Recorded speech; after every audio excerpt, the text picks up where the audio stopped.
I was homeless for about 2.5 years, and Wow. you know, didn't know who my biological father was at the time. Had never really excelled academically. I was a good athlete, but because I didn't keep my grades up, you know, I couldn't play regularly. So I was just trying to find myself, and I was fortunate enough. I got average skill, but I have phenomenal will. Wow. You know, and so I just had to buckle down and really ask myself, what do I want to do with the rest of my life? Ended up going to college, took me 12 long years. And I think the challenge was I didn't know the code, the rules. You know, I didn't know the language of academia. And I really had to humble myself, you know, and really buckle down.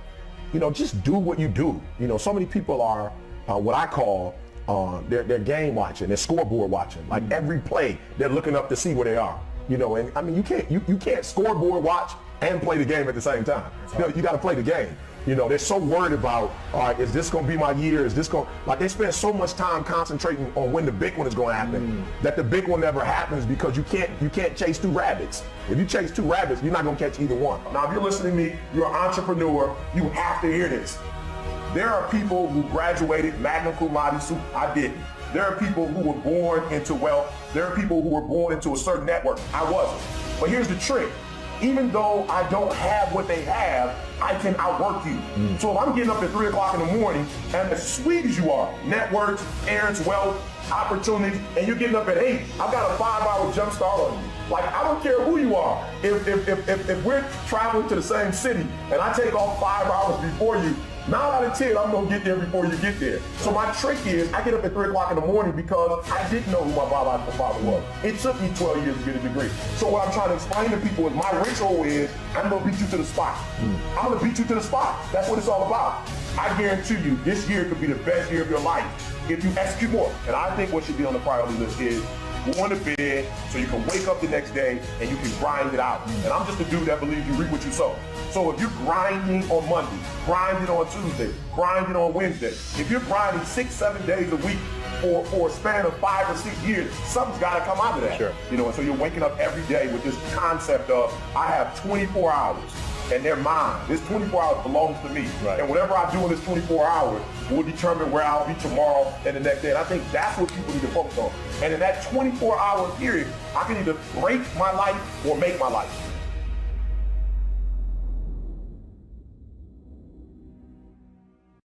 I can't stand it watching me throwing rackets and embarrass myself in front of thousands of people in a live stadium. So I tried to change.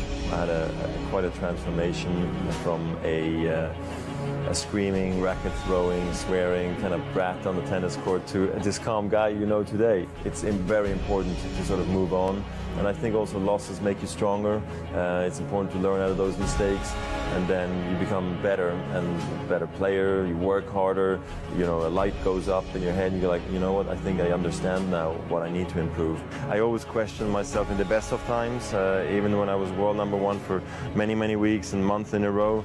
At certain times during the year I said, what can I improve? What do I need to change? Because if you don't do anything, or you just do the same thing over and over again, you stay the same.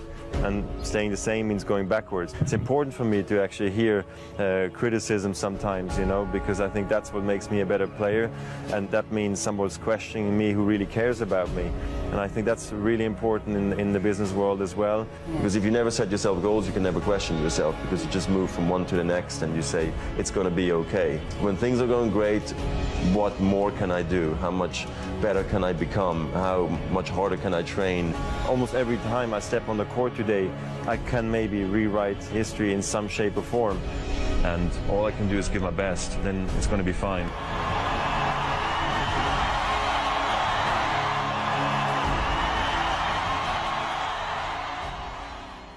Like many of you here tonight, I grew up in what I would call survival mode.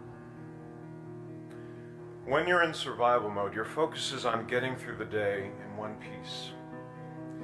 And when you're in that mode at 5, at 10, at 15, there isn't a lot of space for words like community, for words like us and we. There's only space for I and me.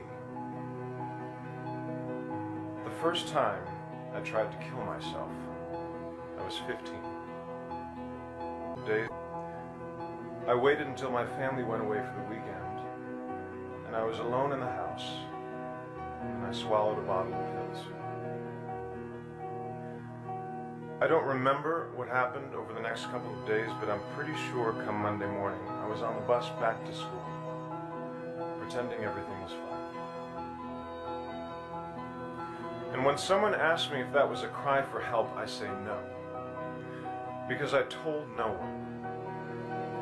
You only cry for help if you believe there's help to cry for.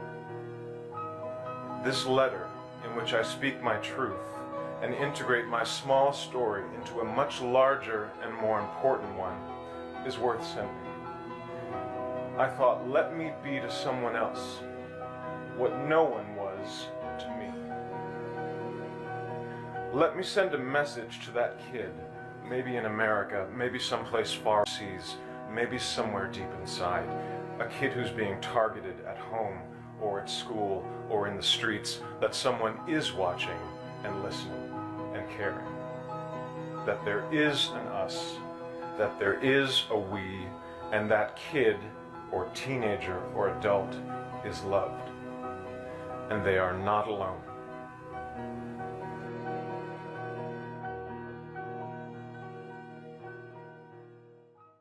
I need to fix my face. Really, I'm an actor, like I told you, a modern expression of human creativity. The land I come from is the source of inexplicable but very simple spirituality. So I believe the future you is an infinite you. It's called a chakra in India, like a circle. It ends where it begins from to complete itself.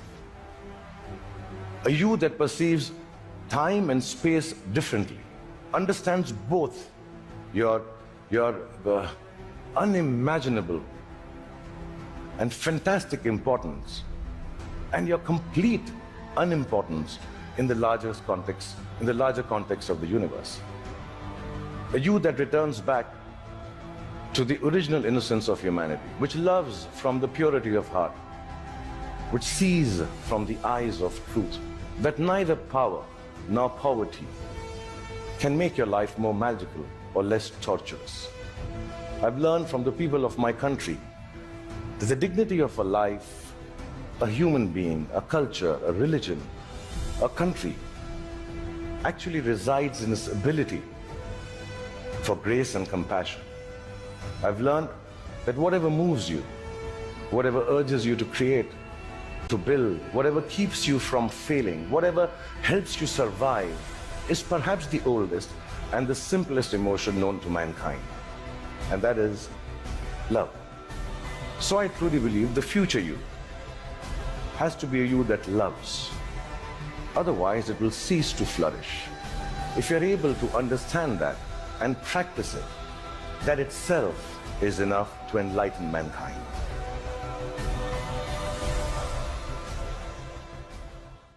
You must practice being stupid, dumb, unthinking, empty. Then you will be able to do.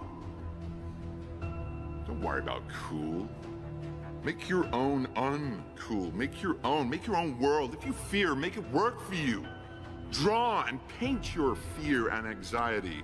And stop worrying about big, deep things such as to decide on a purpose and way of life, a consistent approach to even some impossible end or even an unimagined end. You are not responsible for the world. You're only responsible for your work, so just do it. Stop thinking, worrying, looking over your shoulder, wondering, doubting, fearing, hurting, hoping for some easy way out, struggling, grasping, confusing, itching, scratching, mumbling, bumbling, grumbling, humbling, stumbling, numbling, rambling, gambling, tumbling, stumbling, scrambling, hitching, hatching, bitching, moaning, groaning, honing, boning, horse shitting, hair-splitting, nitpicking, piss-trickling, nose-sticking, ass-gouging, eyeball-poking, finger-pointing, alleyway-sneaking, long-waiting, small-stepping, evil-eyeing, back-scratching, searching, perching, besmirching, grinding away at yourself. Stop it and just do